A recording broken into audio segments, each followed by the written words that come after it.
Welcome back, everybody. We just learned all about phubbing from marriage and family therapist Susan Harrington. Once you've identified this behavior and put that phone down, how do you reconnect with your loved ones now that you are staying off of that phone? Well, look, she stuck around for some answers. And Susan, okay, you really suggest when it comes to figuring out if we need to reconnect with our partner, you have to do a little bit of a self-evaluation. What are some of the questions we need to ask ourselves? Absolutely, right? Because what phone snubbing is all about is that intentionality of I want to do this instead of connect with you. And so we do have a few questions because when we choose that message, we're saying you don't matter. We're saying this matters. I'm more about that. So the questions that I want you to consider asking yourself are listed here, right? And if you look at them, do the conversations take a back seat to your partner? Do there's times you have a shared moment together? You look at your phone and you're being amused by memes, right? Instead of sharing it, look what I found, the partner goes, oh, that's a bid for connection, I'm responding, so that's good. But if I'm gonna look at them and not share, then I'm in a negative.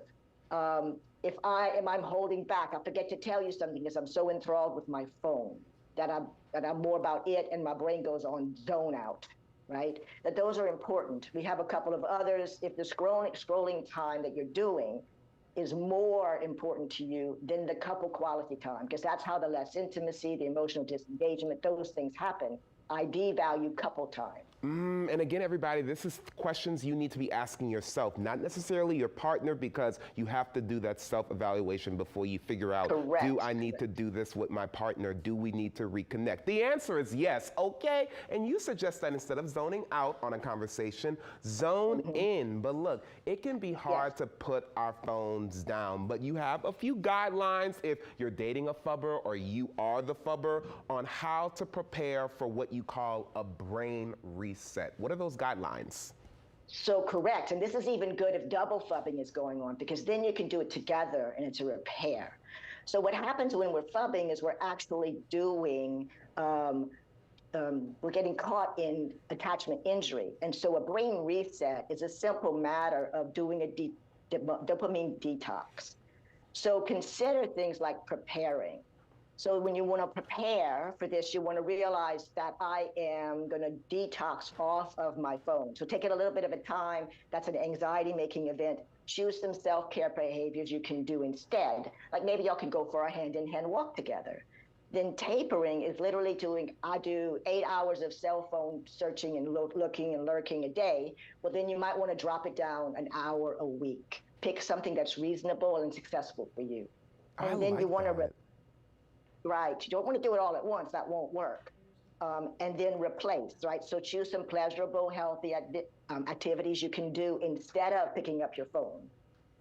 Like going on that walk, like you suggested. I think that's a really good tip. And remember, everybody, think about it if you were sitting down with somebody and they're on their phone the whole time, completely ignoring you. It makes you look like they're more important than me, and hopefully that's not true. And you know, once they do the brain reset, once they've done the self-evaluation, you have an acronym called PACE on how they can reconnect even further with their partner. Talk to me about PACE.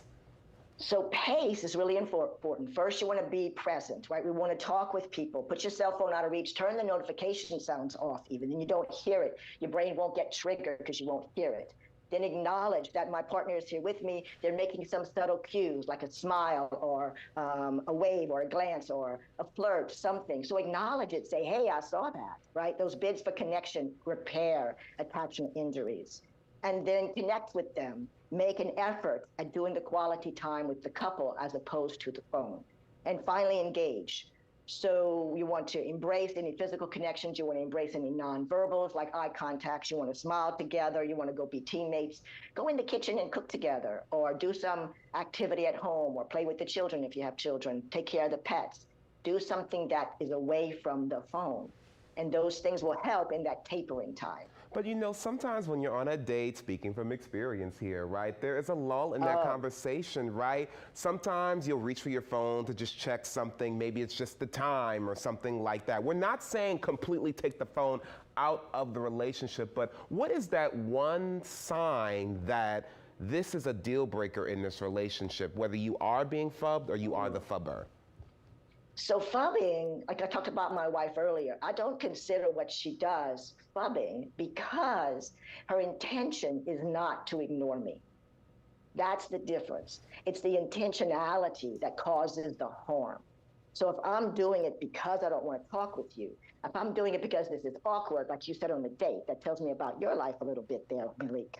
So Never a boring date with me. Wait a minute. Never.